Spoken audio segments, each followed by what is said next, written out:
is how drugs affect culture.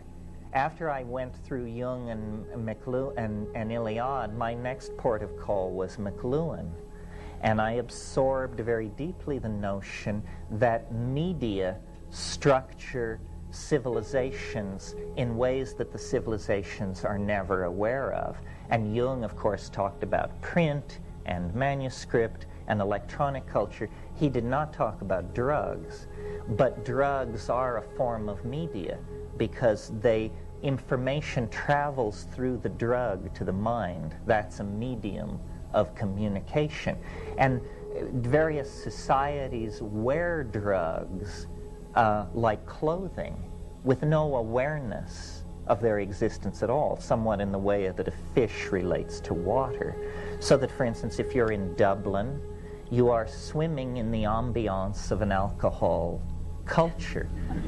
You don't have to be drunk to be in Dublin, although it helps, but the entire society is premised on the possibility, you see. The entire society is premised on the possibility.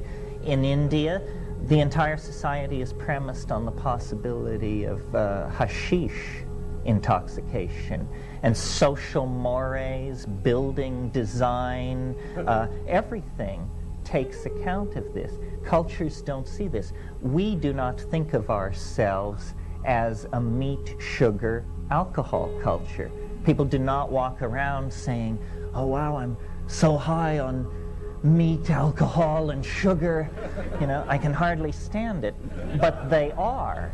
And certain consequences flow from that. So as I make my way through this survey, you need to bear in mind that a culture takes its tone, its clothing, from the drugs that it admits, and you can know a great deal about a culture from the drugs that it excludes, the drugs that it excoriates and fears, because various drugs accentuate and suppress different parts of the psyche. So these are statements about anxiety, about various parts of the psyche. The striking thing when you set out to do a cultural survey like this is you discover that our culture, the culture of Europe, for most of us, some of us are black, some of us are Asian, but largely the roots of American culture lie in Europe. This is the most pharmacologically impoverished cultural area on the entire planet. It has the longest history of disconnection from any kind of ecstatic intoxication.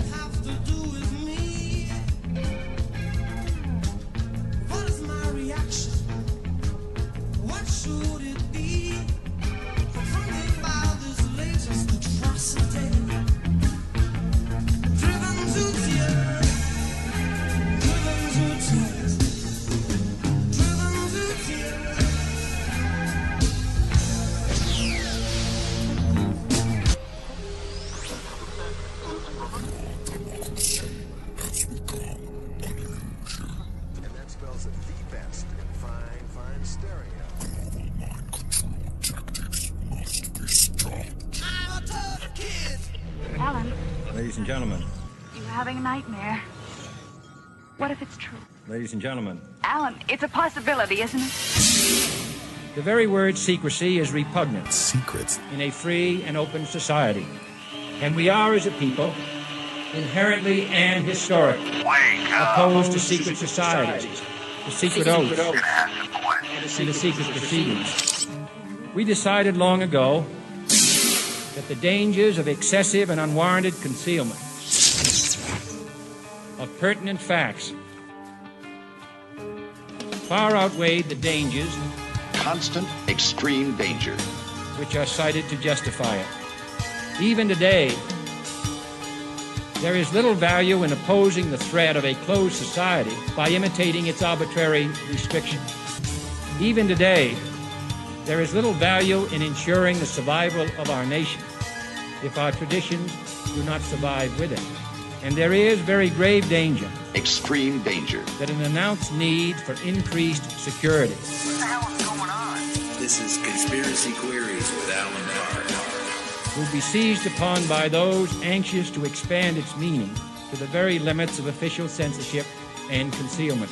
That I do not intend to permit to the extent that it's in my control. You're crazy. And no official, high or low, civilian or military, should interpret my words here tonight as an excuse to censor the news, to stifle dissent, to cover up our mistakes.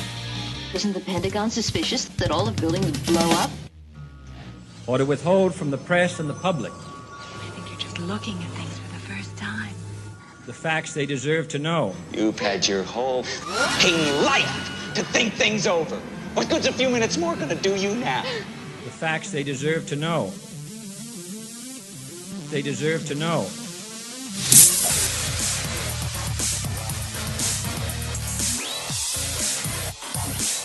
Deserve to know.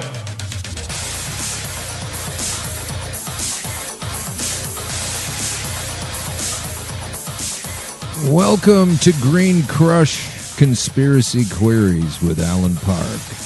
It's another fantastic weather day in Toronto, Canada, where we broadcast from the fabulous Pacific Junction Hotel at 234 King Street East in Toronto.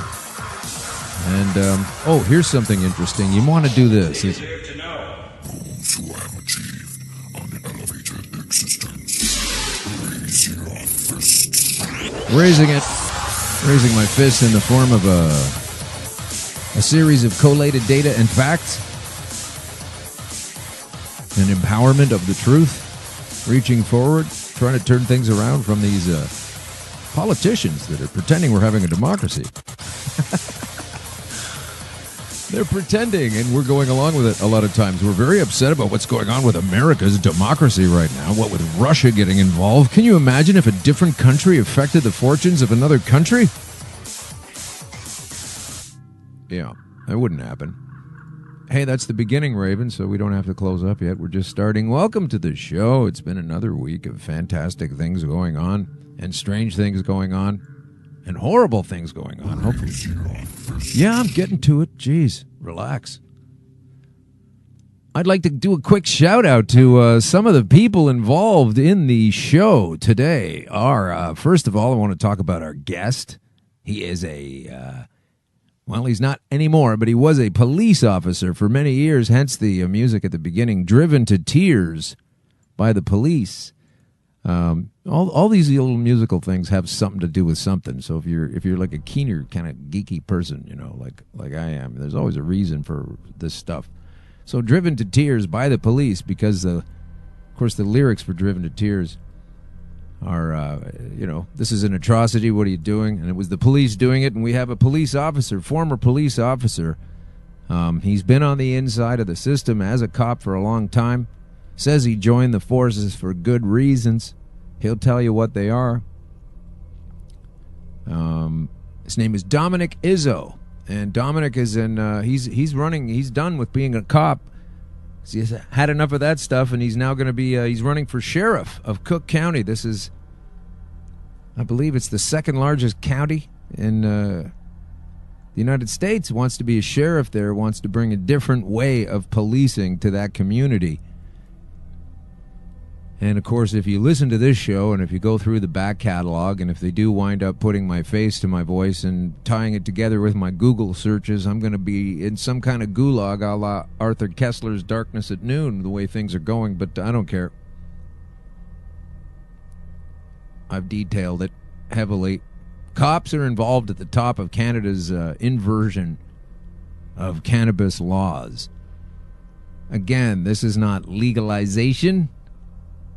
Let's pick our words a little more carefully. This is recriminalization and a recorporatization and a branding of people that know what they're doing with the tag that they don't know what they're doing. It's a reversal of fortunes. And so now this guest of ours, Dominick Izzo, is reversing his fortunes. He hopes to become, instead of a police officer, a sheriff of the same region, because he knows a lot of things that he's going to tell us about today that he does not appreciate about the way policing works. You know what I'm talking about, a lot of the heavy-handed tactics, but particularly, once again, we're going to add Dominick to the list of guests on this show who don't use cannabis or never have used it or no longer use it. Derek's in the I never used it category. Or Dominick, sorry, is in the I never used it category. And that's always interesting to me because we have, not everybody's on the same page politically or ideologically, but I like to find people, as they say, hands across the aisle. This is a cop. This isn't somebody who has an idea of what's going on inside the police forces. He was inside the police force, and he's got lots to say about what's wrong with it. So, of course, I want to have him on and talk about it. He's particularly upset about, over the course of the, 18 or so, 19 years he served as an officer, so many problems, devastation taking place with families, because somebody got arrested and it ruined a family, or, it's caused a lot of problems. You can sit there and say, well, these hippies, or these freaks, these drug users, these crutch holders, as you snap off the child-proof cap on your Xanax and look down your nose to some people that just like to take something that helps eliminate pain and rectify your healthy situation from a bad state into a healthy state. I've been going through this constantly every week. There's always some person saying, "Oh, can I get some CBDs because I heard THC was terrible for you. It's bad for your brain," they say. I don't know a lot of compounds that can actually eliminate the Alzheimer's protein, still called a bad thing for your brain, but these non-democratic rapers of freedom in society that we shuffle around from the blue deck to the red deck back and forth just don't really seem to have it together when it comes to democracy. Please don't tell me anymore about how America's democracy is being threatened. America doesn't have a democracy.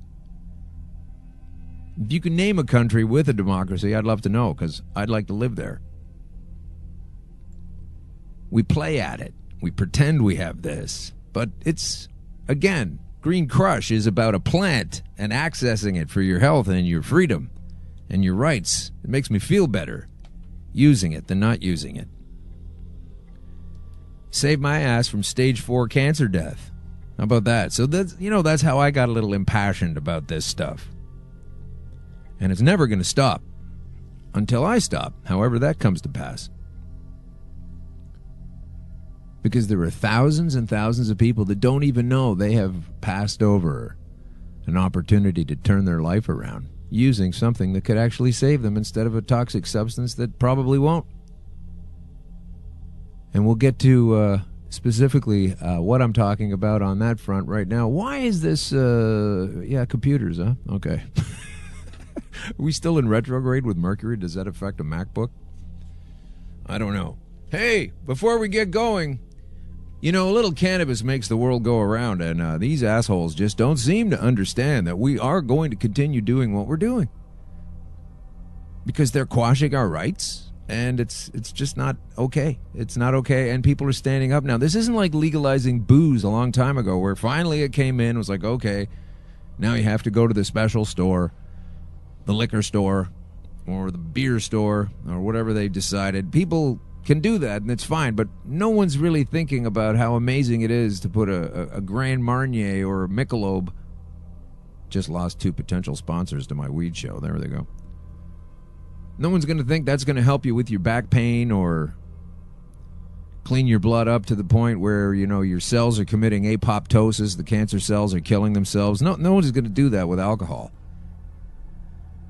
So that's why there wasn't a continuous push for, homemade stills and, carrying it on in public and drinking wherever you needed it, wherever you wanted it, because it doesn't do. It's not the same. It is incomparable to cannabis use and the reasons for it. So fuck off with that shit. We're tired of this. You're preaching to the people that are never going to get it. They still think it's terrible. It's 3 bands of people in this society. The people that already understand this, the people that are open-minded to it and hope to understand it, would like to get some kind of an opportunity to turn things around. They're open to try something new. That's mainly who I'm trying to target this show for. And then there's the band of folks at the bottom who insist it's a terrible substance and it isn't going to work. And I don't care if those people get on board or not. So that's where we're at with this impetus. But while we're doing this, this industry is going to continue. And right now I'd like to throw a little shout out to... Well, I can't get too specific, see, because we're still living in this gulag Gestapo state of imposing the will at force of the legal teams, being the judiciary, the police, the enforcement officers, etc. So I'm not going to name anybody in particular or where they are or what they're doing, but hey, they know what I'm talking about. The island folks, somewhere on an island, somewhere on this planet, some people that I know and some other people that I know by association are sitting around cannabis right now, processing it, which means using scissors, cleaning it up, making sure it's good and fantastic before they send it out to people that are buying it outside of the governmental system. Hooray.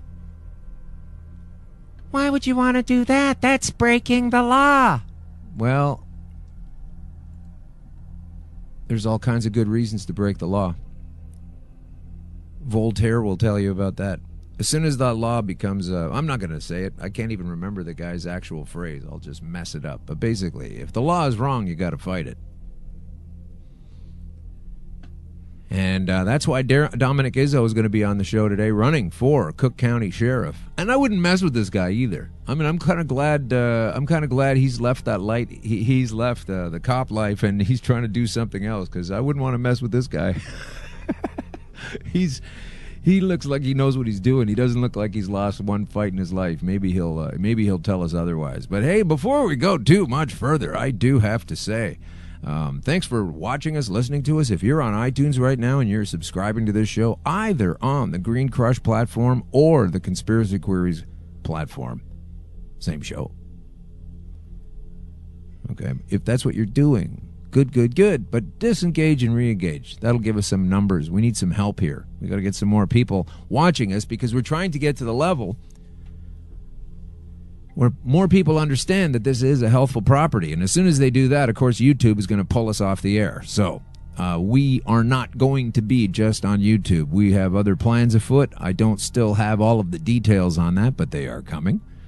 I should be ironing those out this week. And if you're listening to this show on a regular basis, thank you so much. And if you can't find us later, just put it into a search engine that's probably not Google and see if you can find where we are. We'll be there. We're going to still make shows. Don't worry. But as it says here, YouTube announces a complete ban on CBD videos. Now, never mind getting high, never mind being silly with a bong and getting stupid and playing pranks. This is talking about CBD videos, so this is more in my purview here. They've ramped up their censorship against complementary medicine by banning all videos that discuss the health benefits of CBD oil. Here I am doing it. I am discussing the health benefits of CBD oil. So they're going to pull that off the air. Can you see all the things that are on there between the Tide Pod videos and everything else? And of CBDs, like, how much money do you think it takes to lobby from a pharmaceutical company, a video company? Like, what kind of thing must be going on? Could be like a pyramid, right? With the main string pullers at the top. The higher you go up the ladder, the fewer phone calls you have to make until the media is only owned by 4 companies. Oh, you didn't see that? Oh, yeah. That's basically what we're down to, especially with Fox buying out Disney, etc. There's like 4 companies now, folks. And if you're not towing the company line, and if you're not putting out a pharmaceutical ad that has like 4 pages of side effects after it and playing the legitimate game, because you don't need to put a 4-page side effect list after cannabis. You know, you just say, hey, now I feel better. So we are losing these shows left, right, and center on YouTube. Amanda Siebert talked about it last week. She's from the Georgia Straight and the Cannabis Straight. She's got a book coming out in the fall and will be a guest on the show, hopefully in person, or so she tells me when she comes to Toronto, so that'll be nice. Here's some advice about the upcoming legalization of marijuana in Canada. Let's see if we can... This will be exciting. Yes, it's the new Canadian situation on cannabis. Now, check this out. This is from Liz Braun. She writes in the Toronto Sun. This is a conservative newspaper. If Rudolph... What's his name? Rudolph Murdoch? What's his name? Murdoch, that guy, that Australian guy that was full of shit and got held up in a trial. Anyway, so here's the thing. This is if he owned this newspaper, that would make sense. This is like Toronto's version of the New York Post. And even with that perspective, check this out. Anyone looking for the dope on legal dope in Canada needs to prepare for some unpleasant surprises in the way of corruption, insider influence, draconian new laws, massive bureaucracy, stupendous hypocrisy, and a government setting itself up like a cartel to squash the competition. That's Liz Braun, folks. Right-wing newspaper journalist from a couple of days ago. So I don't know whether to celebrate her writing this article or charge her with plagiarism. Because for the last year, pretty much, almost, damn near, I have been talking about the unpleasant surprises in the way of corruption, insider influence, draconian new laws, massive bureaucracy, stupendous hypocrisy, and a government setting itself up like a cartel to squash the competition. She doesn't mention the Bronfman family is involved, and they were involved the last time around. If you think this is bullshit, dig it up. Take a look at what the Bronfman family did. Look at a thing called Dope Inc. Should do some reading from that again. I used to. Take a look at Dope Inc. See and go back into the history of the Bronfmans and take a look at how this family influenced Canadian politics and American politics. But this is where it all started, when there was prohibition in America with alcohol. The Bronfmans figured out a way to chisel it open, make a profit from it while it was criminal, and then when it was mainstream, continue to make that profit. They're doing it again with cannabis, folks. That's where Justin Trudeau got a lot of his money. A lot of money from the Bronfmans to help make this thing happen. And it's just not quite happening the way they wanted to, so they just keep on punting it down the road a little bit until they think they have a lock on it, and they never fucking will. Once again, hello to the island girls somewhere in the world, sitting around doing their job. Never going to shut us all down. Can't be done. And it's ridiculous to even try. Okay, so in the past, Liz says, the government could at least pretend it held the high moral ground when it came to enforcing laws against marijuana. But now, as legalization approaches, it's just a complicated cash grab. The exact same dope deal that put people in prison yesterday is now the new improved cannabis sale that's a bonanza for the government. These people are pirates and criminals. They're vampires. They're friggin' deer ticks. And they're giving us all slime disease. Go ahead and try to imagine the smoke and mirrors involved in that transition, she says. Your first clue should have been seeing the words Julian Fantino and medical marijuana in the same sentence. Again, this is a right-wing paper that used to celebrate this piece of garbage. Julian Fantino, porcine officer, also a cop, was the head of the Toronto Police Force, then went on to be the head of the OPP. Now he's, I don't know how many people he's putting in jail for cannabis-related offenses. We should try to find out. We really should give him a ding and ask him, what's on your track record, buddy? I'm not going to ask you how you sleep at night. You probably take CBDs, which are fantastic for you, and I'm talking about how great they are again, and you probably, you've realized how healthy it is. You don't give a shit that you ruined so many people's lives. And now you're greedy enough and just craven enough to be a champion of this company called Alethea. Hashtag boycott Alethea. Hashtag fuck Alethea. And any other, and there are so many, cannabis companies owned and run and operated and invested into heavily by police officers, primarily fat cats such as Julian Fantino. And especially Bill Blair, who's the architect of this series of retarded, ridiculous laws. Yeah, I said the word retarded because retarded means held back. Okay, this is why you do get to keep freedom of speech. Sometimes you need to say things that are particularly... I'm checking my words and I'm making sure you understand. I'm not tossing them around like I'm trying to be rude or offensive. I am saying that these laws, this structure that they have put together, is a retarded series of strictures and rules and impositions and criminal fines and payments, and the provinces have gone hog wild, making crazy versions of trying to restrict a substance is growing outside this window right now. Not directly outside the window, or I might have to do a 10-minute break to make sure how they're doing. Not a lot of sun out here these days. So Mr. Law and Order, Mr. Julian Fantino, used to equate marijuana and murder. But now he's the one getting away with murder. She writes, funny how that works.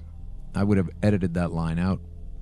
It's not funny at all. It's sick. And she's got a fantastic picture of Bill Blair. You got to go to the TorontoSun.com/news, local news. Braun. Liz Braun, the dope on dope. Just go to that website. Just just TorontoSun.com/news, and then go in there and take a look at Liz Braun. LIZZ. ZZ, depending on, which part of the Commonwealth or not you live. Liz Braun, BRAUN. Check it out, and and scroll down there, and there's this Bill Blair. Now, this dude is the parliamentary secretary to the Minister of Health. How you get to do that after arresting I don't know how many people for cannabis offenses, and then becoming a criminal yourself by taking away rights from people and giving them a hard time during G20 and getting away with it, and then becoming the go-to man from Justin Trudeau.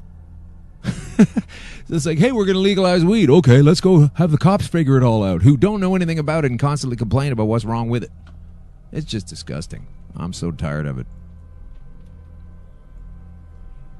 But here we are with it. That's the fact. So anyway, we're going to get to a quick little announcement here. We have to do a quick announcement. Oh, fantastic. Cup of tea coming in. That means I get to keep talking, which is kind of cool because now I'm ready to bring on our guest pretty much. We are double load today. We are going to bring on our guest in just a second. I just have to give an announcement here because we do have a winner. We have a winner of the Toronto Expo Lift tickets. Let me say that again. The Toronto Lift Expo tickets. That's a completely different thing if you get it wrong. So we are definitely involved with Lift this year. This is the conference that's coming up pretty soon, this weekend, and I hope that you attend and meet us there. We have all kinds of cool things going on at Lift.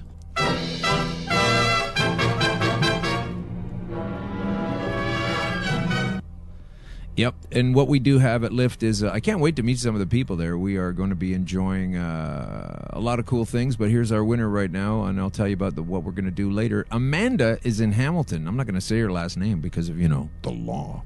But Amanda is a winner, and we are going to get in touch with you shortly, Amanda. There probably only one Amanda actually entered the contest. So if you're Amanda and you entered the contest, get ready to find out from Kim, our producer.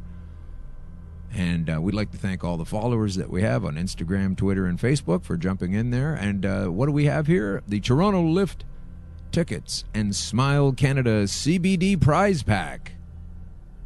And we have Amanda is at CBD Darling on Instagram. So that's her. And she will find out. If you're listening now, Amanda, you're the winner. And we also have, I got to keep you glued to our socials at Green Crush Podcast.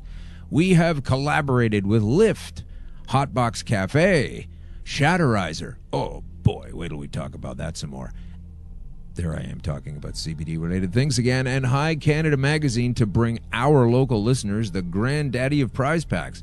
So get on our socials at Green Crush Podcast, at Green Crush Podcast. And we have two tickets to Lift again, a year subscription to High Canada Magazine, and a Shatterizer. What's a Shatterizer? Well, it's a fantastic little instrument that you're going to completely enjoy. Makes things a lot easier. Things being able to consume particular substances with it fantastically well designed, and it's cool. It heats up, but it's cool. It doesn't burn you. It's a great little unit. Shatterizer. We're gonna spend some more time with them later on. Herb Cushman will be there. The High Five Girls are coming.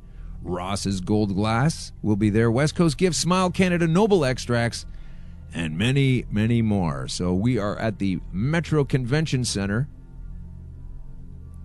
this weekend, and that would be, what are we doing here for dates?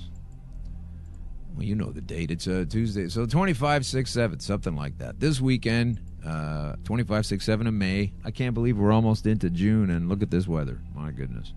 All right, so Dominick is standing by. This is amazing. So wait till you get a load of this guy, folks. Dominick is going to be on the line in a couple seconds. Let's see if this dingy ding works. Let's find out. Right on.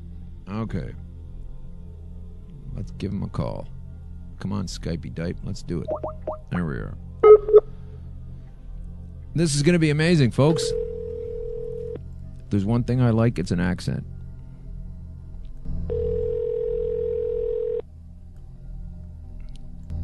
Oh.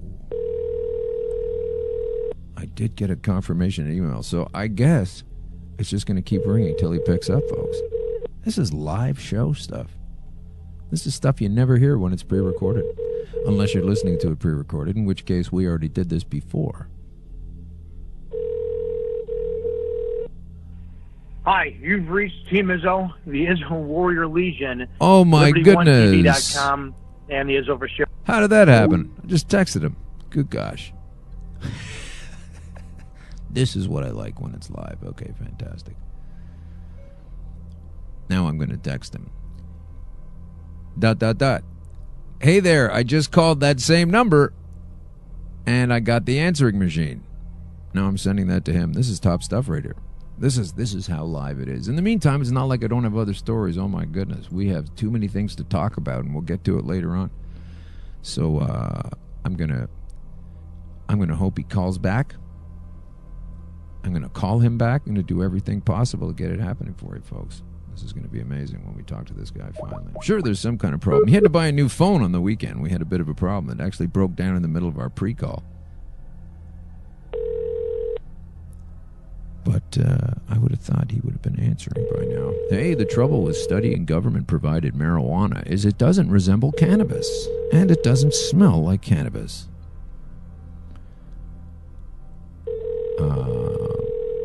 Okay, well, maybe somebody can help me out here on the staff and get a hold of Dominick.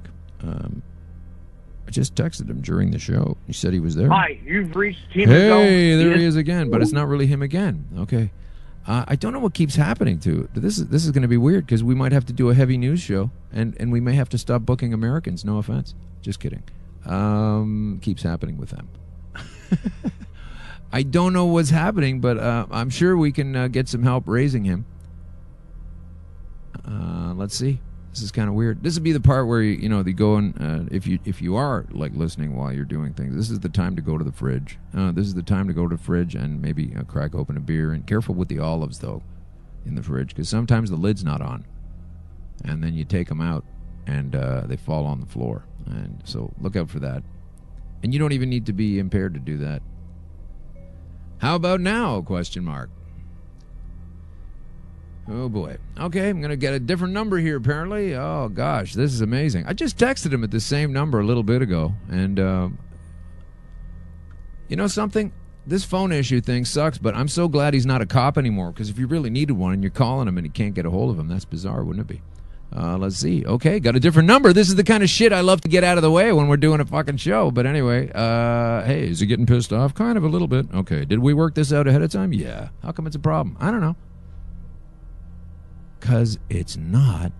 Because it's live. That's what it is. You know those late night shows are like 2.5 hours, right? So don't get all that impressed. They edit that shit down to fit it right in there. Did you see the last Letterman show? Right? That was like 1 hour and 20 minutes. But they just let it run because it was the last one. So don't get on my case about how it all ain't 59 minutes and 59 seconds. Gee whiz. I'm one guy with 19 buttons here. Okay, calls. Fuck, where's the keypad? Let's do this. Okay. This could be our last show. I don't know. Let's see. Where did that number go? Okay. At least we have some background music to chill on. I don't know. Nobody's really commented on it, but I enjoy listening to it more because when I listen to it, it's a little more relaxing than when I used to listen to it. Okay. Let's try this one. Different number. Completely different number. Cut this one out, okay? You making some marks here, Russell? This is Dominick. Hey, how's it going? Hello? This is Alan. How's it going? Is this Dominick? Can you hear me? Is this Dominic? Oh, God. Is this Dominic? Oh, God. Is Dominic there? Hello? Is this Dominic? Oh, fuck. Fantastic shit. I mean, I can hear him. He can hear me. What is going on? This has got to be a lot of fun. Anyway. Okay, so I'm going to leave this after one more try. If this doesn't work after one more try, I really don't know what to say, folks. I mean, you heard him. I heard him. I've never had this problem before. This is, you know, if this is a bit of a drag for you and you're listening to it on playback, like if you're listening to it on, you know, your iPad or something, what you can do is you can hit the speed button and it'll speed it up a little bit. And I apologize for the difficulties. And I'm sure with the proper funding and a properly sized support staff, we'll be able to turn shit like this around. But in the meantime, super hard, I guess. 847. See? I didn't mind giving out the area code because we already know where he's from. But of course, I'm not giving out the rest of the numbers. And here we go. This will be the last kick at the can. It'd be so disappointing if we can't get our guest on, because that leaves me to do an anti-cop rant for an hour. Okay, please. This is Dominic. Hey, is this Dominic? This is. Oh my God! Can you hear me now, or what's the deal, man? This has been nuts. Now.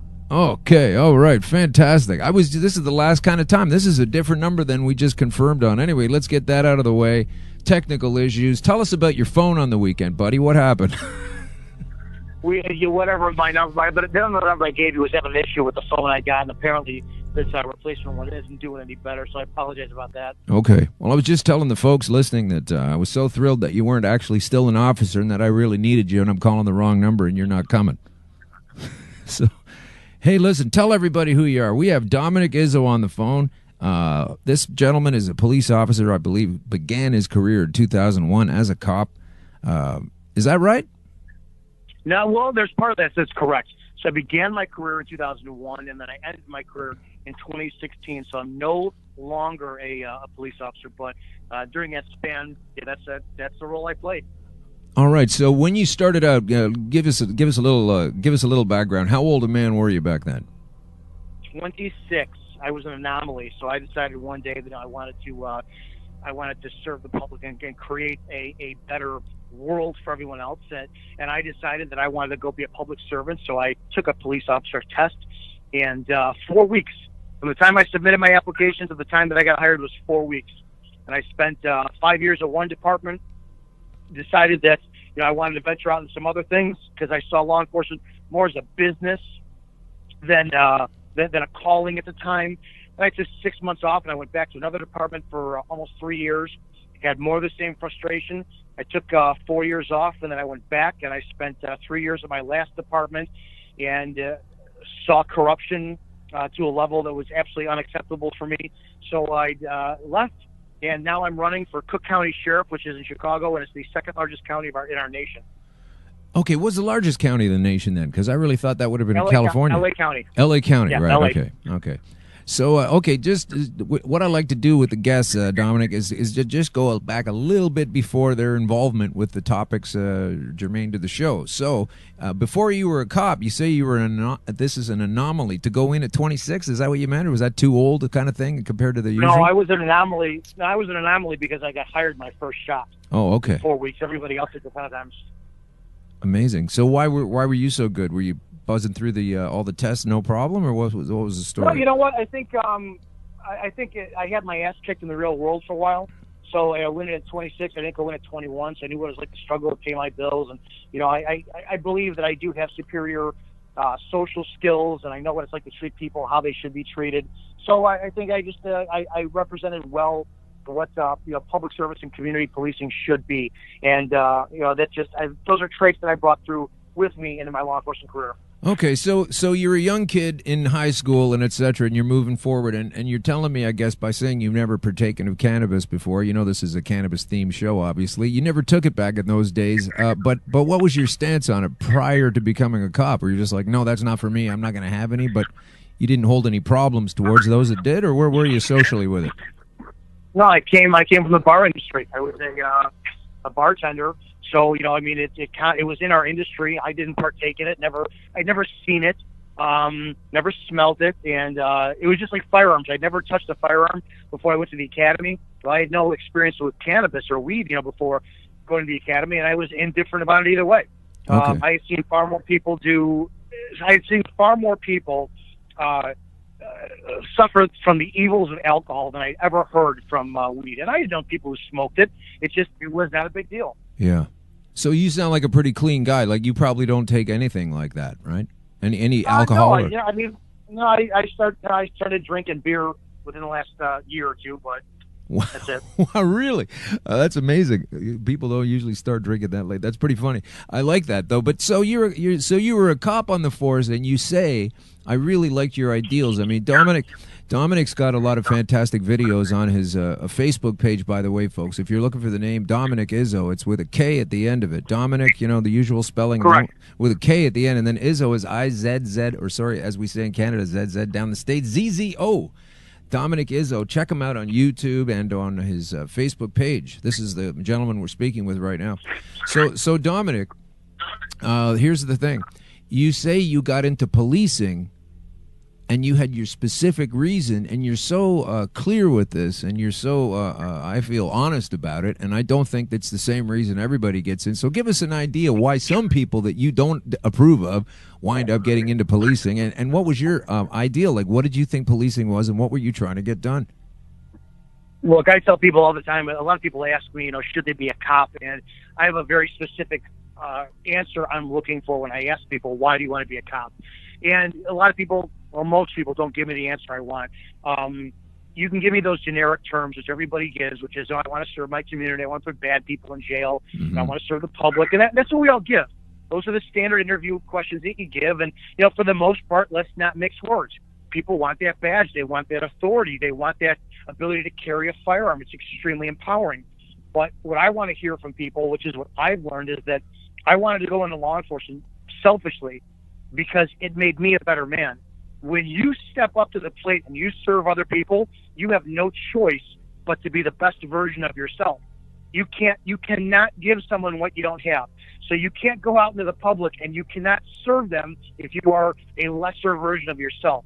So it actually calls for these boys and girls who go join to become men and women. And a lot of these people don't realize it. They don't realize that it's going to change them. And unfortunately, it changes them in the negative fashion. And if you don't have a good handle on it, you're not going to change the way you should. So, people really have to be clear with why they want to become a cop in the first place. That's amazingly crystal clear, and I happen to I happen to agree with you that I like the way I have no reason to believe you're not telling me the truth. This sounds 100% the truth to me, but I know that's not the reason everybody becomes a cop. Like you say, they want the badge, they want the power. I know a couple of guys from high school, one of them no longer with us, who were just the biggest jerks, and they wanted that sort of extra power, like you say, that comes with the gun, and I don't like where it goes. So there you go. You get started. You've got those ideals happening, and then you learn how a gun works. I guess you go through firearms training, etc., and your preparations for becoming an officer, the training. Once you became a wielder of that gun and you understood that power, so from what I can understand from your self-described character, you were a lot more your best man with it because you had to be even more on point as a good man if you're going to use that gun in public, right? Let's not mix words. You have the responsibility as a cop to take away someone's life or freedom any time of the day.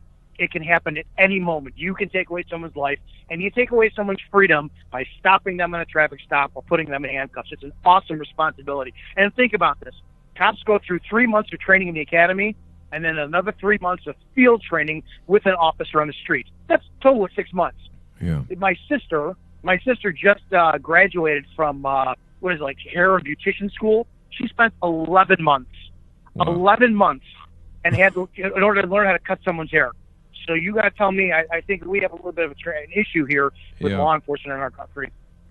Okay, well, I do rail on this show. I telling me I'm mincing words. I'm just trying to find the right ones. That's all. I'm not mincing anything. I get right to it. We got a cop in charge of our legalization program, and it's. I'm sure you haven't needed to take the time to look into it, but if you ever had to or needed to, my God, it's so ridiculous.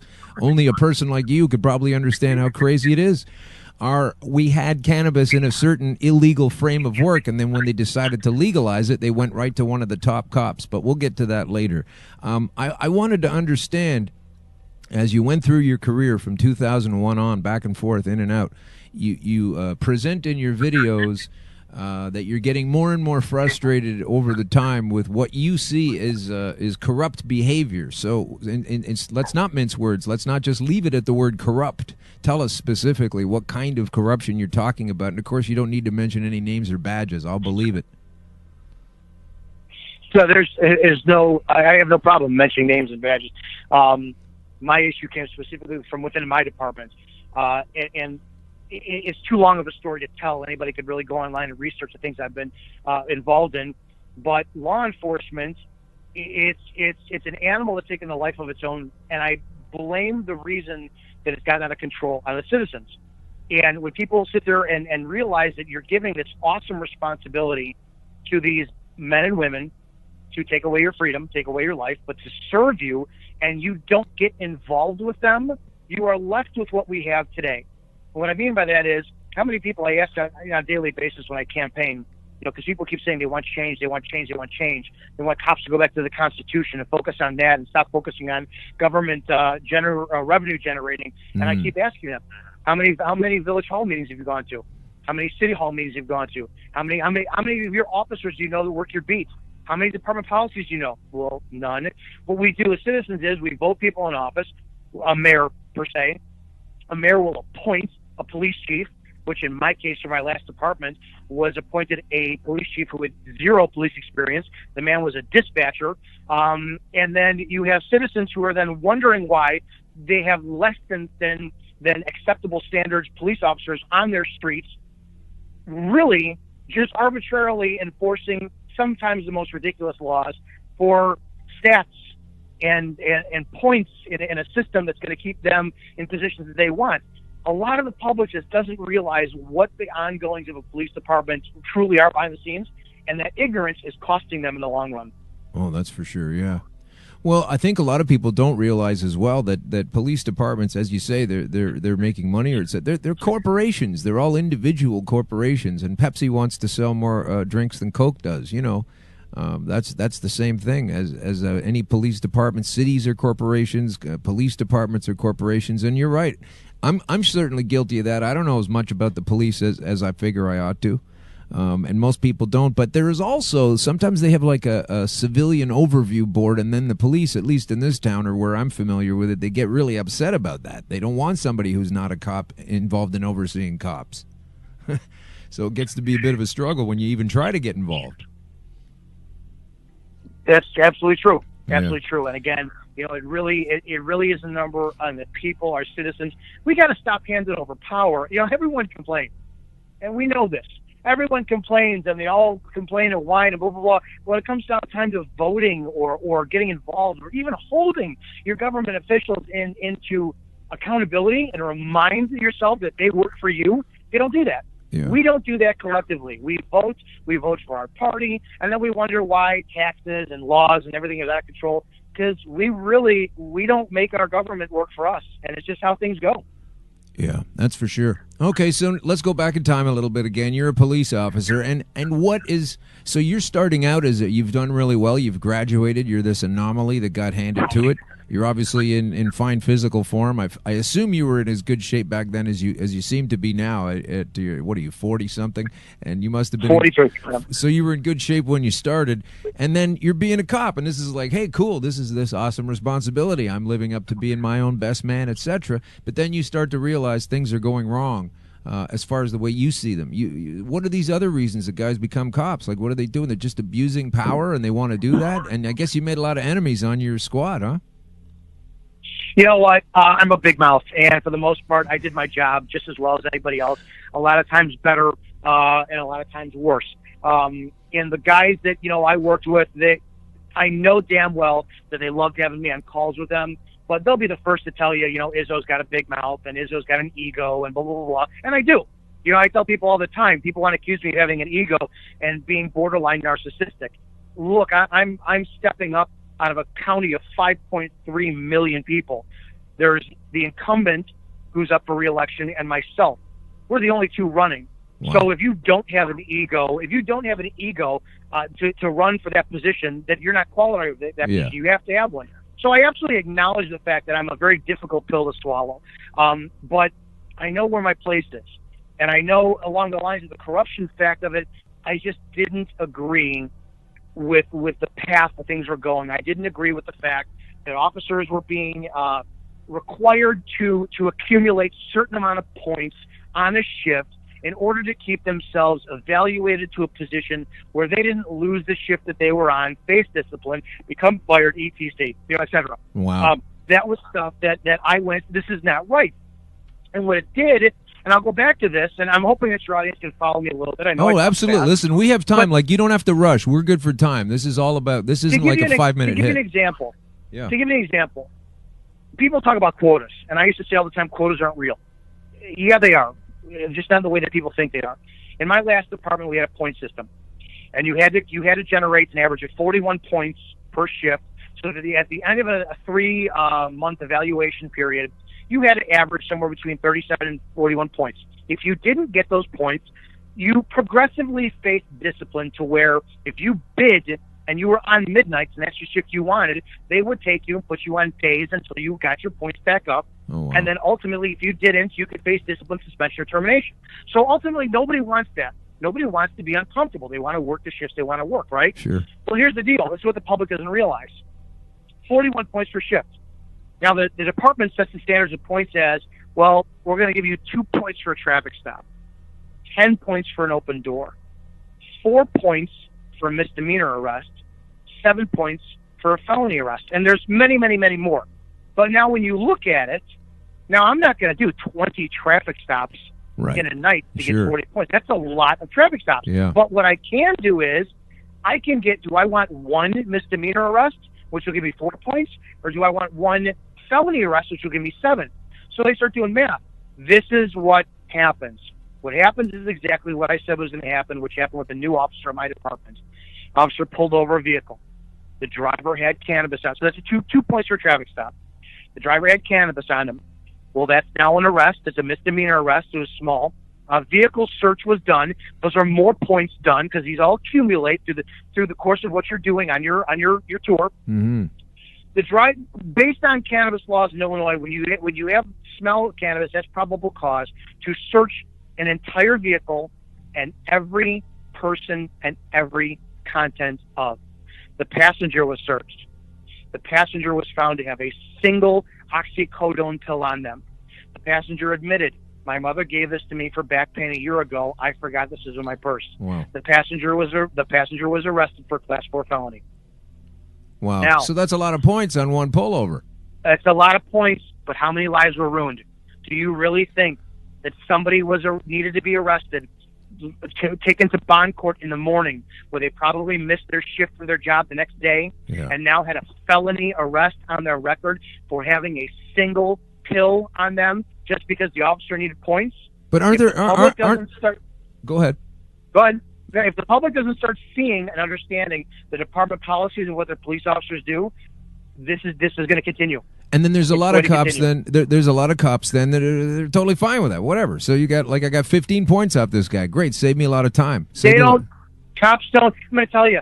I don't know one cop that has a problem with cannabis or sees it as a real danger. Yeah. But I sure as hell know that we all go hunting for it on traffic stops. Wow. That's really something else. That's what I really don't like is the duplicity of, I know there's a lot of guys that drink. I mean, you notice how there's never any kind of I don't know what they call it in Chicago, but up here we have the RIDE program, the Reduce Impaired Driving Everywhere program, where they pull you over and check your breath for booze. In case you're, especially around Christmas, they do these community pullovers and make sure no one's hammered. And then they send you on your way. And they never set those up outside of what are known as famous police bars, where cops like to go and drink after work. You never see a ride check around one of those. Well, we also have professional courtesy. DUIs is another story that I won't get involved in, because you know what, I was one of the most arresting cops for DUIs. I have zero tolerance for them. Right. I don't know how in this day and age people still drink and drive. And my very last DUI arrest was a cop. Wow. I have no tolerance for it whatsoever. Yeah, it's pretty horrendous. You can get out of control on that. But just the whole like culture of being, I know police officers that arrest people by day with cannabis and enjoy some while they watch the game tonight with the family or whatever. You know, it's amazing to me. This whole notion. So that's corruption, and you've gotten to the point now where you're kind of done with that. But how did you find out that when what does cannabis smell like? I mean, you didn't know anything about it. You said you didn't know what it smelled like. What do they take you through a room and show you all these things, and you know what it is? Yeah, we were trained. We were trained in the academy. We were all taken to a big auditorium, and they lit some up so we would smell. We were trained to smell both the unlit and then the lit, and to be able to notice the difference. Yeah. So we were trained in that. Right.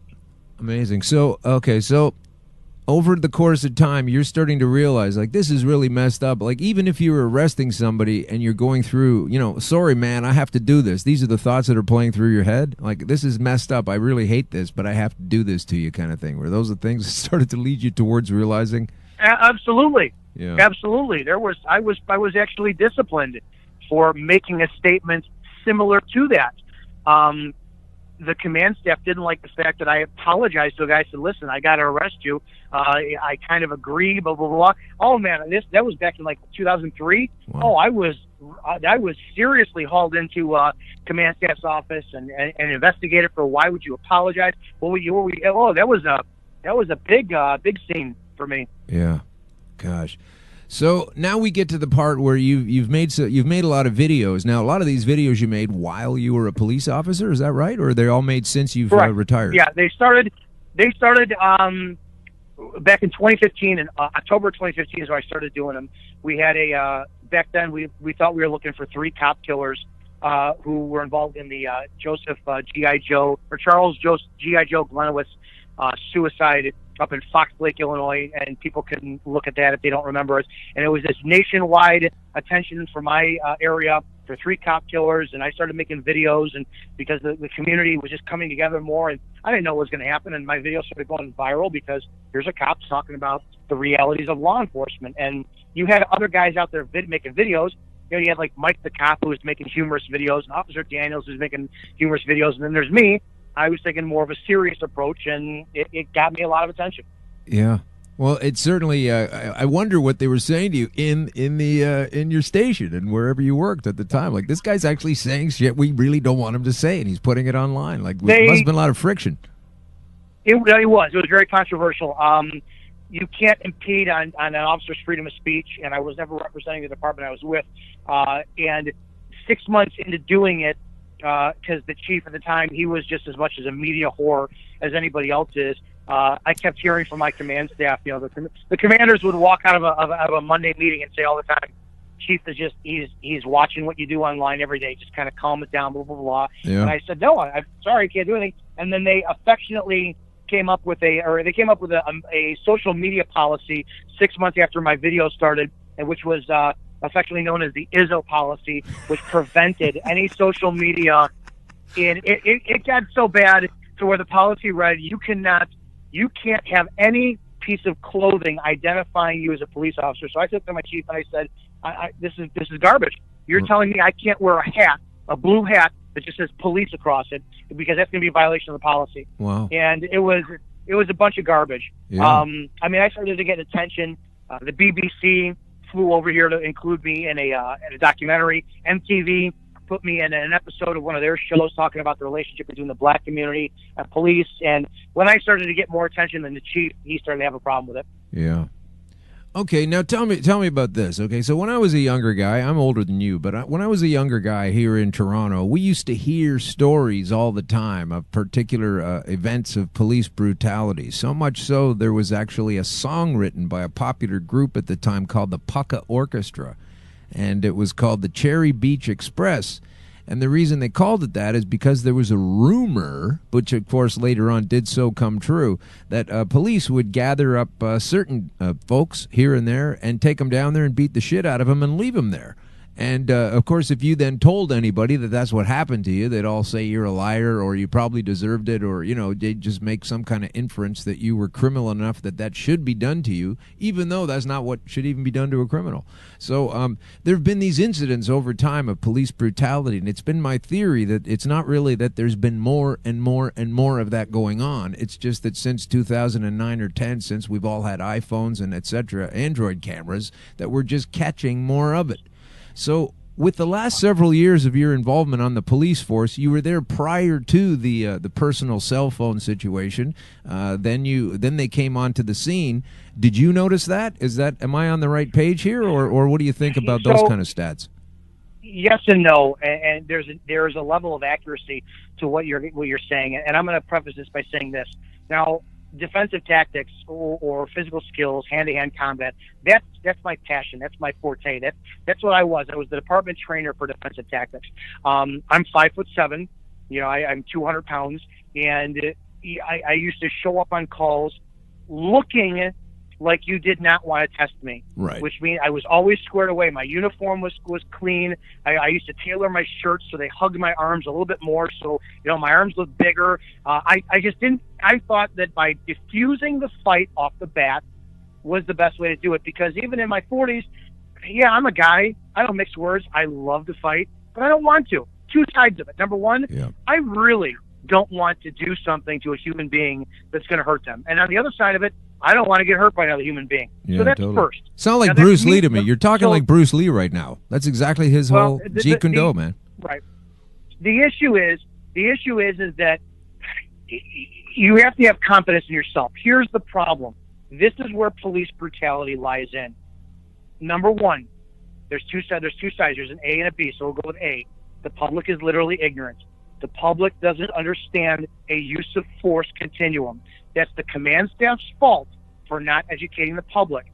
The public should be educated why an unarmed person could be shot. They don't get it.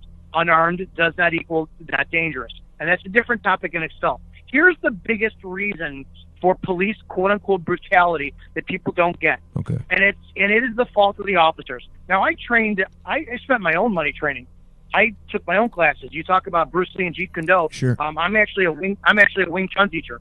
That was Bruce Lee's first and only formal martial art he ever trained in. That's right. Yeah. I came from a very strong wrestling background. I had skill. I'm very confident. When you have these boys and girls who you hire that are 21 years old, who have never known what it's like to get punched in the nose and taste their own blood, you now have boys and girls who are so insecure and afraid that they don't know how to act on calls. They don't know how to take somebody into custody. They're not confident in themselves. So what happens when you are not confident in yourself? You overcompensate. The tactic that you use is not going to work. They force it. It's still not going to work. So then you get 3 or 4 cops jumping on one person because this cop doesn't have control of the circumstance. It is literally an overkill of police tactics because of non-training and tactics and insecurity. The other point of it, and I have been guilty of this, I can tell you absolutely 100% certainty, I have gone to those calls where your emotions are through the roof and you get the guy and you throw in an extra jab to the back. Wow. You tighten up those handcuffs a little bit more. Your legs are shaking, you get an adrenaline dump, and you get blinders on because you let your emotions get into it. Yeah. In my 20s, you bet your ass. In my 20s, I absolutely let my emotions get the best of me. And I was never out of control, but I felt the emotion.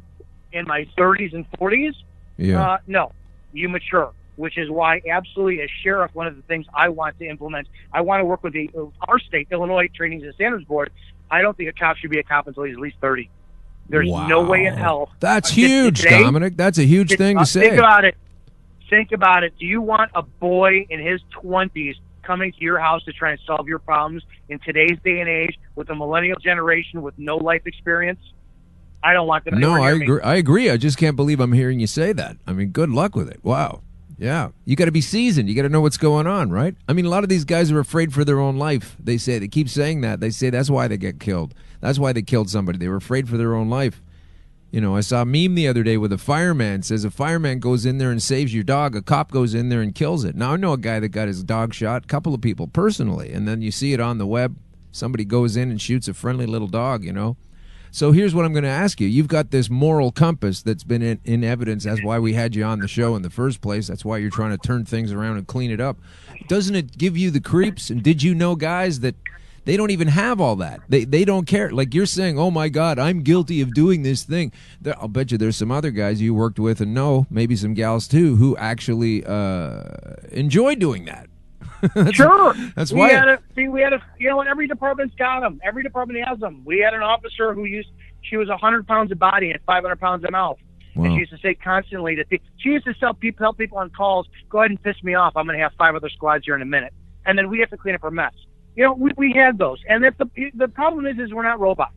They're not programmable. And the issue is that they're dynamic people who it's just not what people think it is because the public doesn't get involved. Here's the deal. And you know what? This is something that I suggested with my department, with this whole social media craze, because law enforcement likes to keep off of social media. I got news for you. With this whole like Facebook live feed or YouTube live feed, how long until you think that body cameras are live 24/7 on your police officers? Yeah. That's going to happen. I said every day, and our department was small, 13-man department. I said every day, you need to have a Facebook page for our department and a bio for all of our officers. I don't give a crap about their identities because guess what? None of us are undercover. So you should be able to say, hey, it's Monday or Tuesday night, blah, blah, blah, blah. Officer Izzo and Officer so-and-so are going to be working the street tonight. You should have that posted on Facebook every day. Yeah. The more you humanize and the more you create a community, the more accountability you have. This anonymity of I go do my job and I go home, that's got to change. Well, cops are cops for their 8, 10, 12-hour shift. Lawfully, you have no seizure powers off duty. You can only be a witness. You got to engage a bad guy if a bad guy gets engaged, but it is what it is.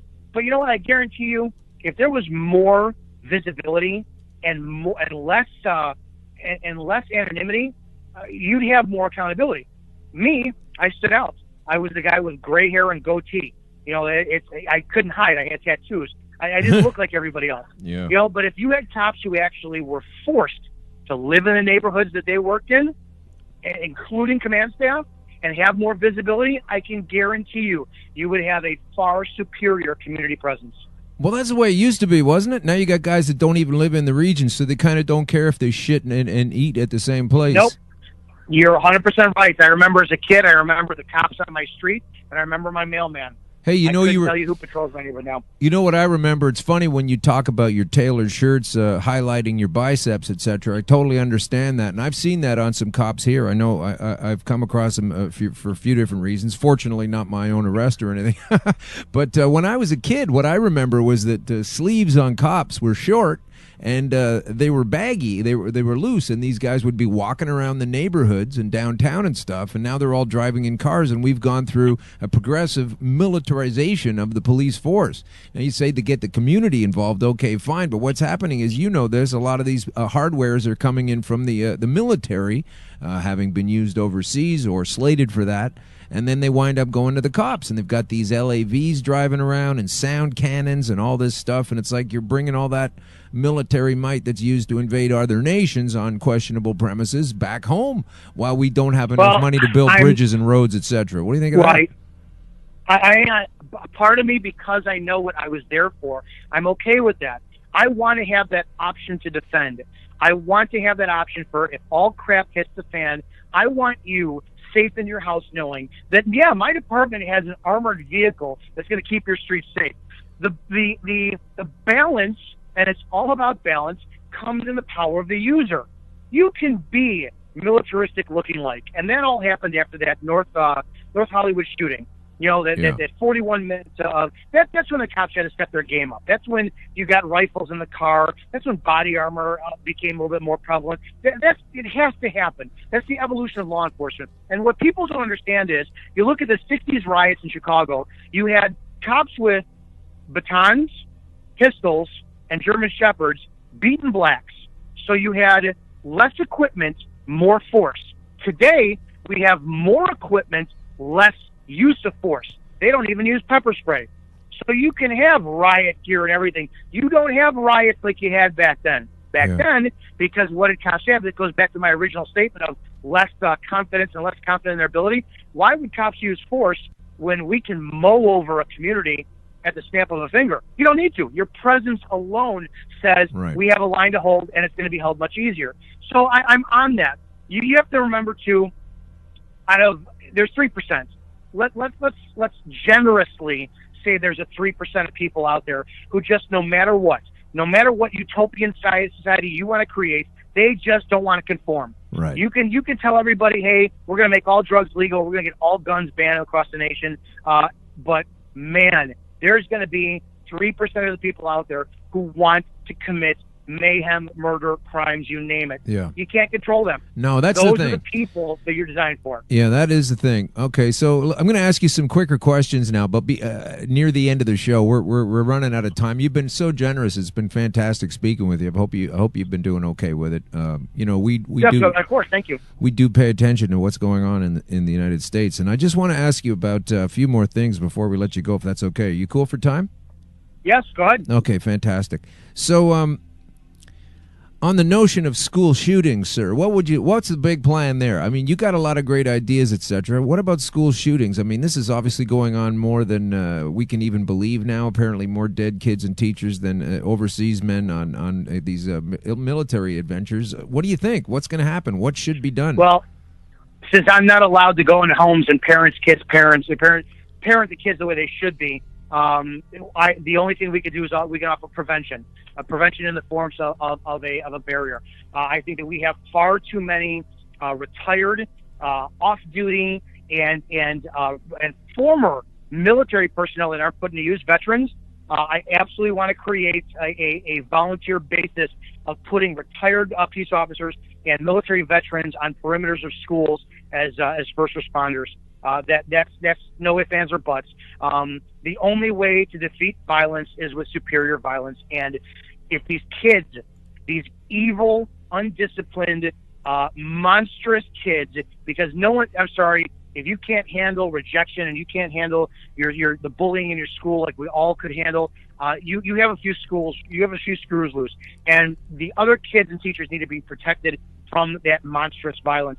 If the teachers and these schools are not going to arm their own teachers, then we're going to have to arm people for that. You're going to have to end the threat far faster than what's being done now. Okay.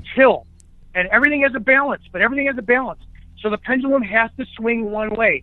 You have to sit there and say, we're not going to take this crap anymore until the crap dies down, and then we ease off. It has to be done that way right now. Why is it harder, though, to get a car driver's license than it is to get a gun license? I mean, it seems to me, from what I understand... For one reason. Go ahead. For one reason. Why? Because your driver's license is not your right. No way you want to look at it. The Second Amendment is not your permit to carry a firearm. It is, by definition, your God-given right. And I could disagree all day long with somebody owning an automatic rifle and blah, blah, blah, blah. I have no right to tell someone what they can or cannot own until that Second Amendment is modified. And to be honest, I don't see that happening anytime soon.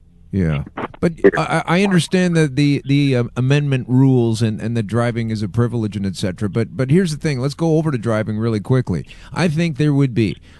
You can change that. They do change those laws. You can have. What I believe is what we should have is a harder, a much more difficult series of classes to be able to get a driver's license. You should be able to weave through pylons in reverse at 30 miles an hour. You should be able to do skid control on ice and liquid. You should be able to do a lot of things like get the hell out of the left lane when it's the passing lane on a highway. And it should just be harder to learn how to drive. Like the same way I don't know how to fly a Cessna, so they don't let me up there and pilot one. Right, and I think if they did that, there'd be far fewer accidents, there'd be far fewer collisions, there'd be far fewer people in the hospitals coming through trauma and etc. Just making it tougher to be a driver. Like you say, you want cops to be 30 before they get out on the beat, and I just can't believe that even though you have a Second Amendment, which on its face is an amendment, why that can't be somehow changed to make it at least as difficult to obtain a firearm and to know this guy's not friggin' nuts before we let him have it. But I think the answer is glaring in all our face. It's not the Second Amendment. It's not the driver's license either. It's the age. The Second Amendment. Who were the men and women that were fighting in 1776? That 18-year-olds. Yeah, not even musket wielding 18-year-olds. Yeah, you're looking at, but they were men and women back then. Right. You're older than me. You were a man at your age far before I was. Right. My father, my parents were married in their 20s. You're right. Early 20s. I couldn't even imagine that today. So there's two sides of that coin.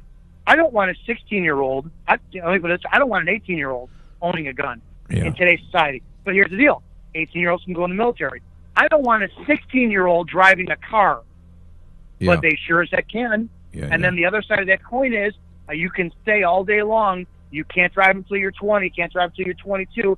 You know damn well the little Jane or Johnny can sneak out in the middle of the night and swipe their daddy's keys to their car. No, what's going to stop them? That's true too. Yeah. Dad's going to lock up the keys just like he's going to lock up a shotgun in his gun cabinet. Okay.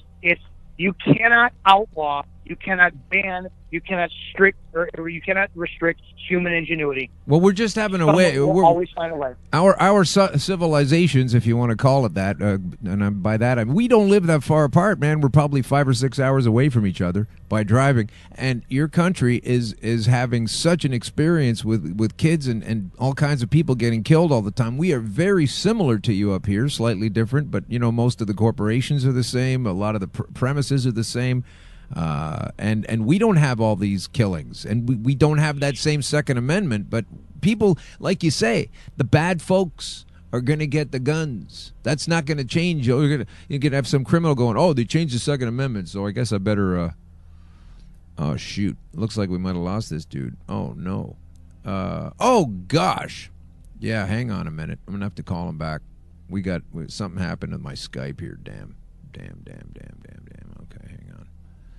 Right in the middle of the call. Gosh. Okay, hang on a minute. Oh boy. Oh, this would be a great time to run if we had a commercial lined up. Now we don't, but if we did, this would be the time to play it, because what would happen is I would play that commercial, but I can't do that because right now I'm trying to call him, and I can't. I don't have a commercial lined up ready to go. That's a problem. So if you're a vendor or some kind of thing and you want to get involved with a commercial and you want to get us on the air you help us out, we will be happy to take that interest. And right now I'm going to call him back, and hopefully he's still there, gee whiz, and hopefully I have the right number this time.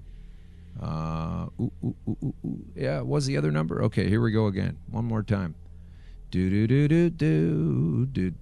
Some dialing music would be nice, but once again, I've only got one arm. Hang on. That I can use. I have two arms, but you know what I mean. Okay, here we go. Back to it. Boop, bubba, beep, beep, beep.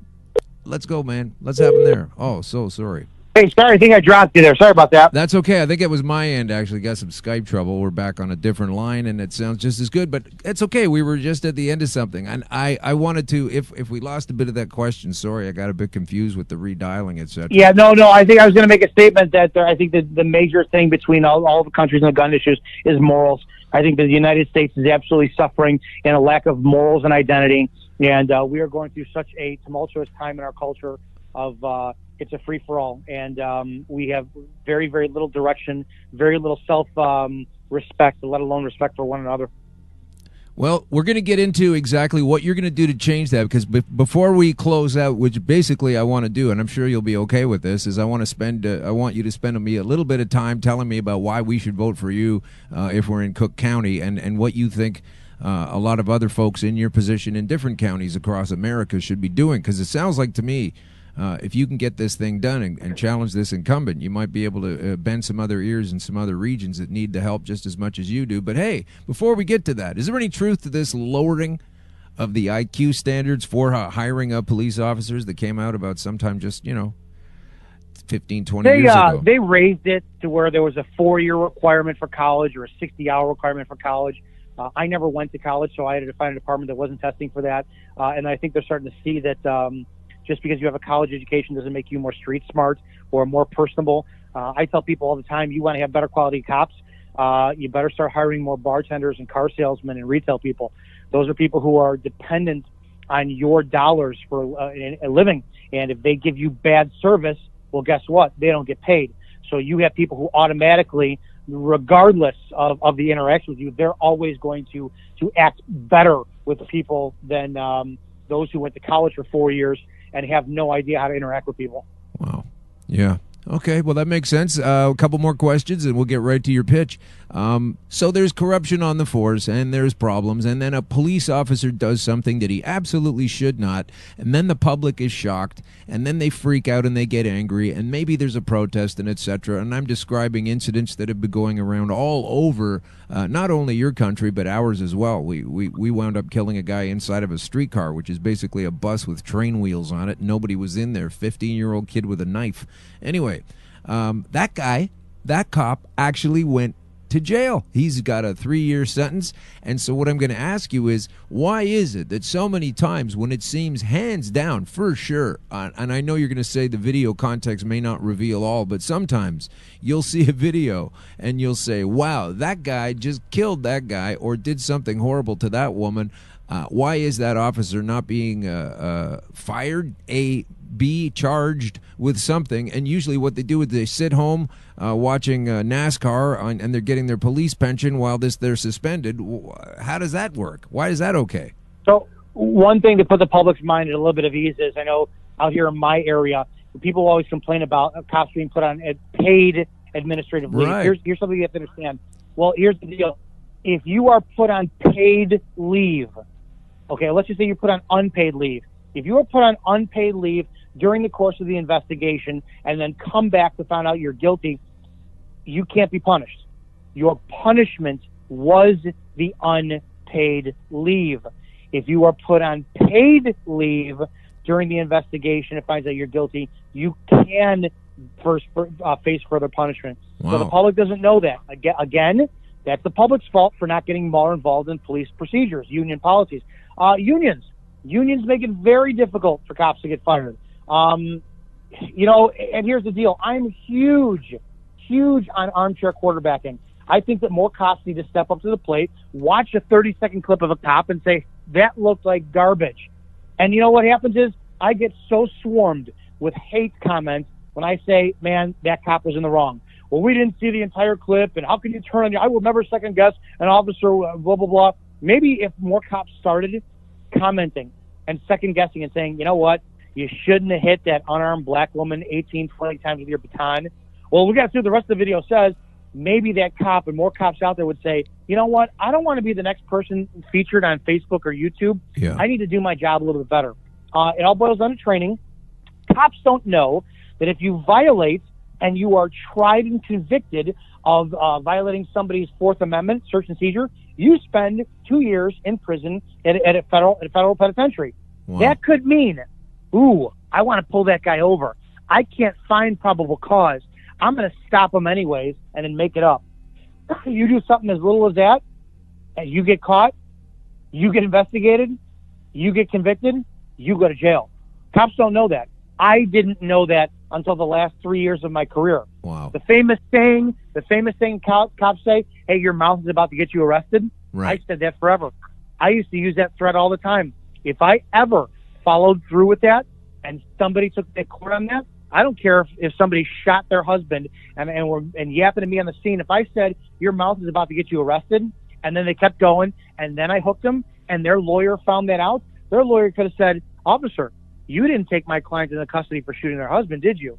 You took them into custody for shooting their mouth off to you. That's a violation of their First Amendment free speech. Guess what? You go to jail. Wow. I didn't know that. Bottom line, we need more education, but you also need command staff that backs officers. You need command staff that is willing to sit there and challenge the public in return. Here's what I believe.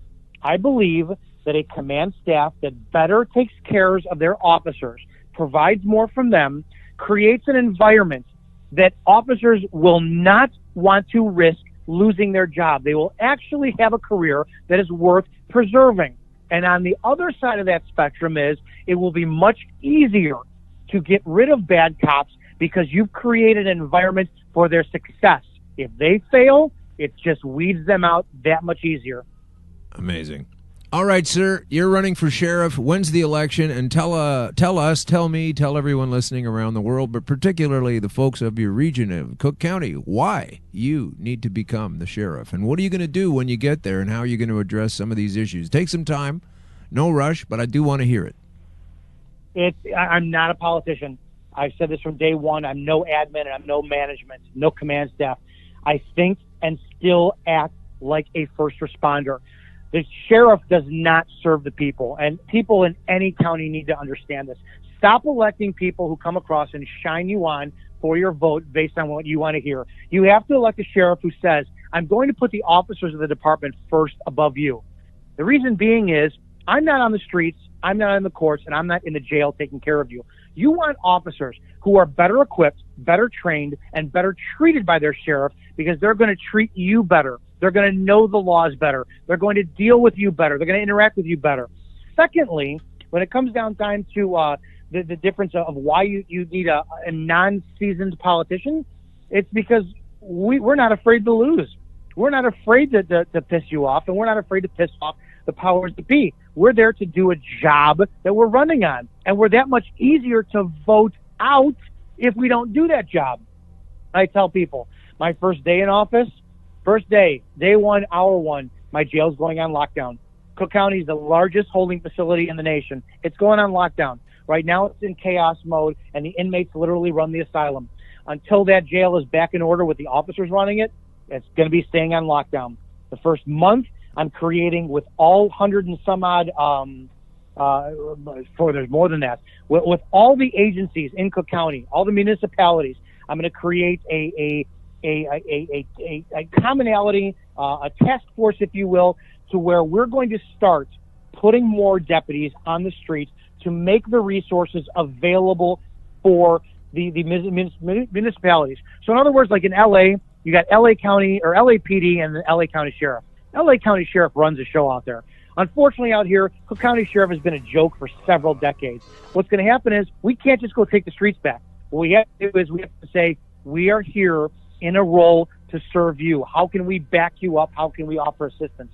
So for the municipalities that are hurting for manpower and the municipalities that don't get the coverage they need, we're going to put more bodies on the street to say, how do we help you out? So we're going to start serving the other municipalities and not just the unincorporated areas that the deputies patrol.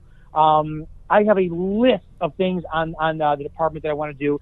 We have, unfortunately, in Cook County, the taxpayers don't realize this. Cook County is not a correctional facility. It's a holding facility. But we have hundreds of programs for rehabilitation in the jail, which makes... Hello?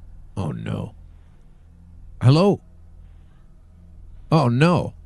Are you still there? Oh, God. I can't leave him now. That's not going to happen. No. We're going to call him right back. Gee whiz, this is the most... It's not the most messed up phone version of this.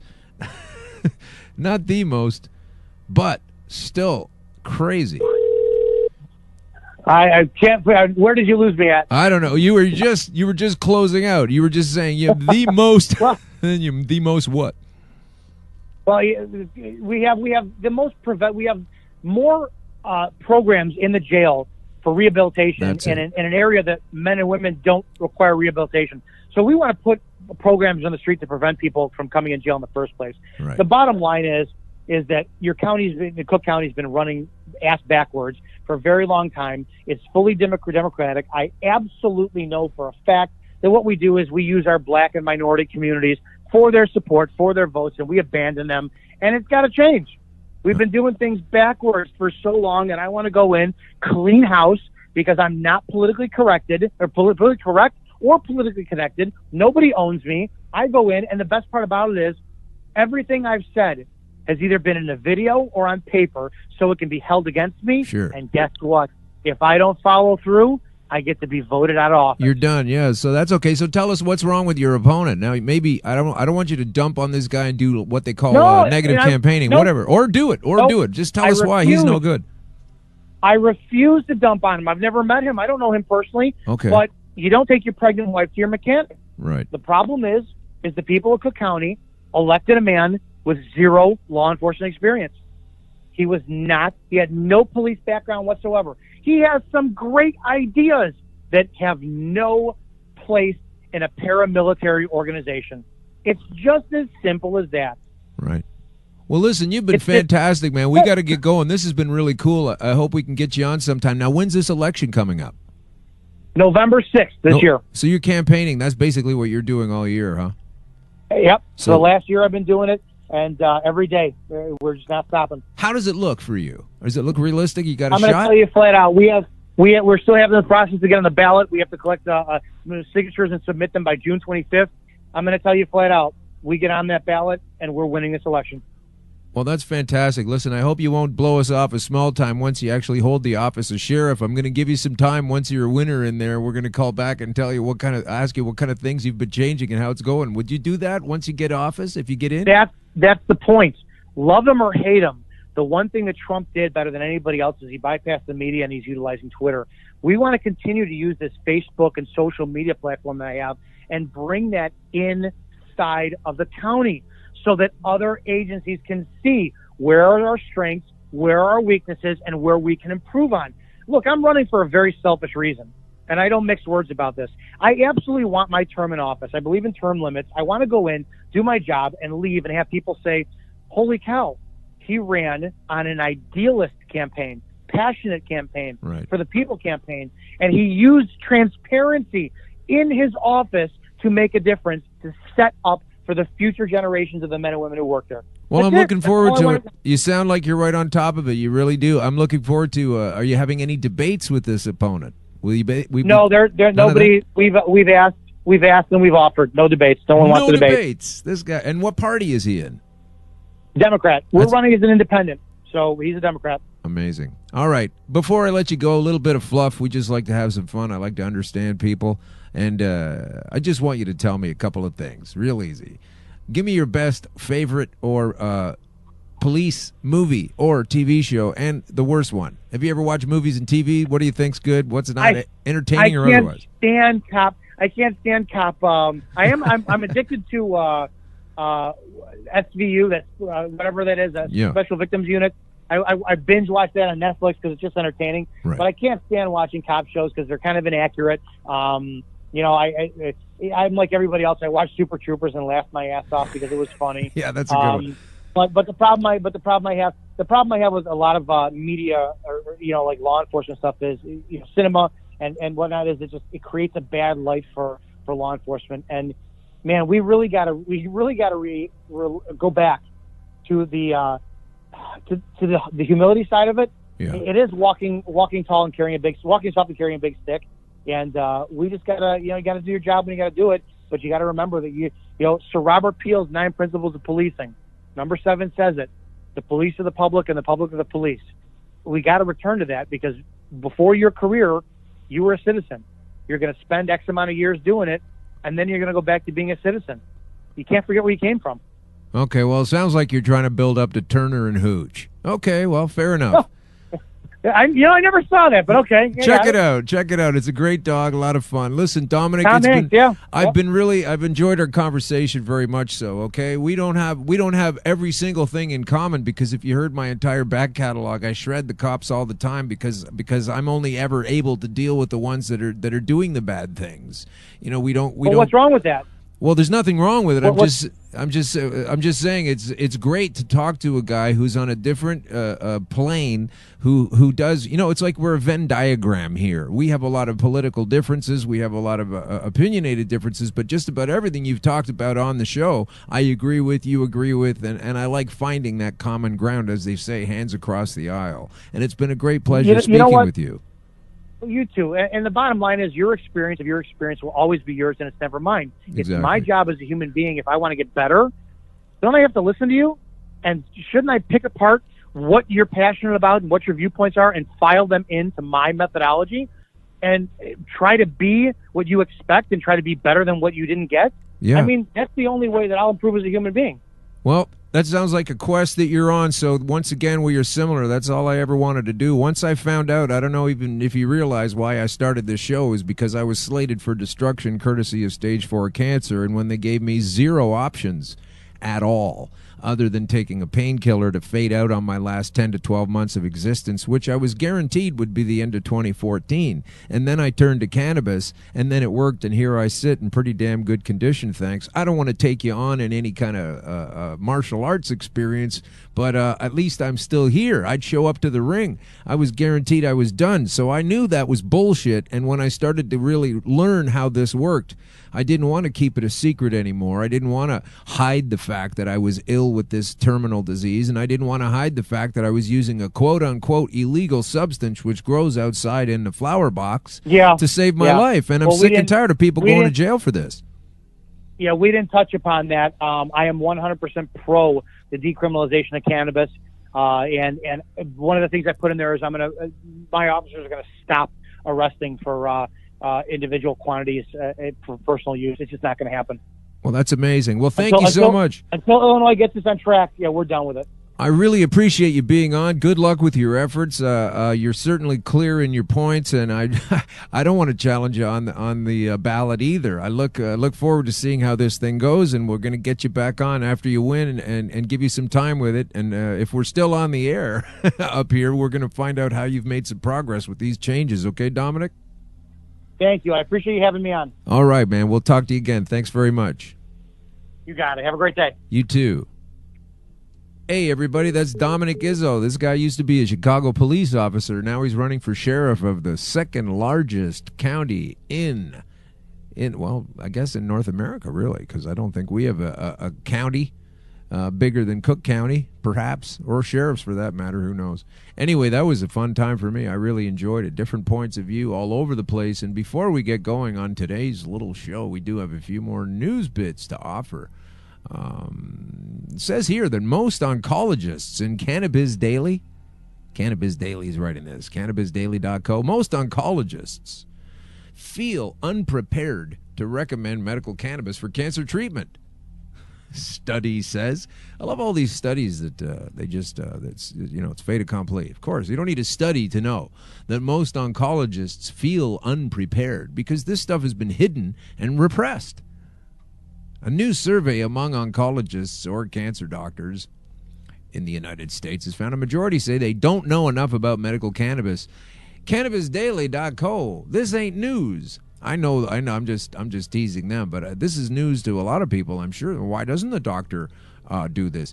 The pharmaceutical companies have been behind the hiding of what goes on here.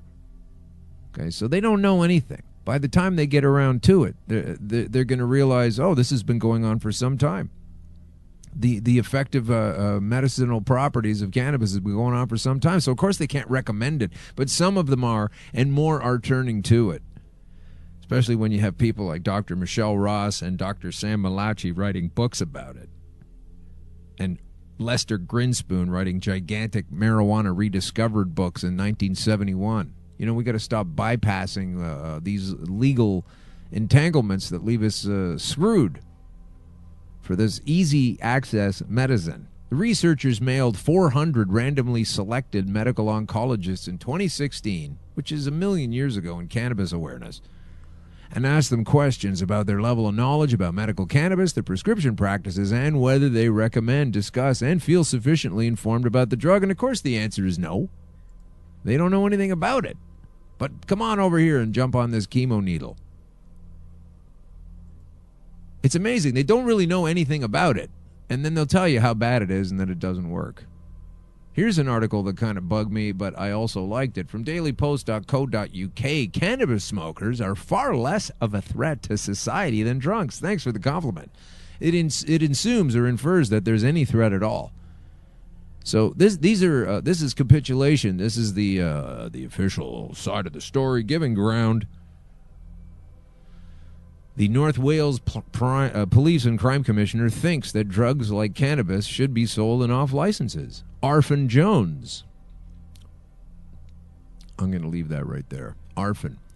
Recently came out and called for steps to be taken to control the sale of certain illegal substances. He said, I want to see drugs controlled and sold by responsible retailers similar to off licenses that sell alcohol. And once again, there's your comparison. And once again, That's the part I'm not crazy about. But the overall thrust of this article, and it's a mainstream one, is this. Look, stop with this nonsense of restricting and regulating it to the point where folks like me can't have it, even though it turned my life around or, extended it. Cannabis oil for marijuana is having success as a Cop D treatment. Oh boy, there's another thing we don't really want to solve in Big Pharma. Cop D, folks. A lot of people have Cop D. They breathe stuff in. You can't even believe the slew of terrible, awful things that happen that cannabis can help you with. But not according to the director of the National Institute of Drug Abuse. She says that weed dumbs you down. Dr. Nora Volko, director of the United States National Institute on Drug Abuse, has issued some stern warnings about cannabis. She said with the Boston Globe that the nation's head on drug abuse, that's her, stated that legalization will result in an increase in consumption and therefore a rise in negative consequences associated with its use. And that is so full of shit because all of the studies and research and history shows that that does not take place. And yet she has a job. I think we need to get her salary coming into this show. That's what we need. We need her salary. Why does she get to sit there and spew this bullshit that could probably hurt you if you don't take advantage of something, particularly if nothing else has been given to you as an option? Don't understand it? It's oppression. So anyway, folks, we're going to wrap this one up, and let's see what's in the future. What's in the future is the LIFT conference this weekend, and I really want you to come, and I really want to meet you, and we'll be around booth number 1. Check us out. We'll be there and easy to find. I'll have my Green Crush hat on, and we will definitely want to see you down there. You should get a ticket. It's good for 3 days. I think it's $20 or something like it. Man, you're going to learn a lot of things. There's samples, things to try, people to visit, ideas to get. Possible money-making ventures for yourself to take advantage of. This is all out in the mainstream. This is the LIFT conference at the Metro Toronto Convention Center. Just go online. You'll find the tickets. They're there for you. And just before we get out of here, I'd like to thank my crew, my team, and I'd like to tell Skype to go to hell, and we'll figure that out later. But, every talk show always brings that to the fore. Skype always bails at some point. Anyway. This is Alan Park. We are Green Crush, and we will be back some other time, probably next week. If you're listening only on the Conspiracy Queries thread, then unfortunately what happened last week was we weren't able to post for technical reasons, but you can find the show online this week, today, tonight, or tomorrow. So thanks for tuning in. This is Alan Park. I'm going to tune out. That's right. We're trying to fix it, though. Thanks very much. That's Green Crush, Conspiracy Queries. See you again next week with another fantastic guest. Alan. Ladies and gentlemen. You're having a nightmare. It's a nightmare.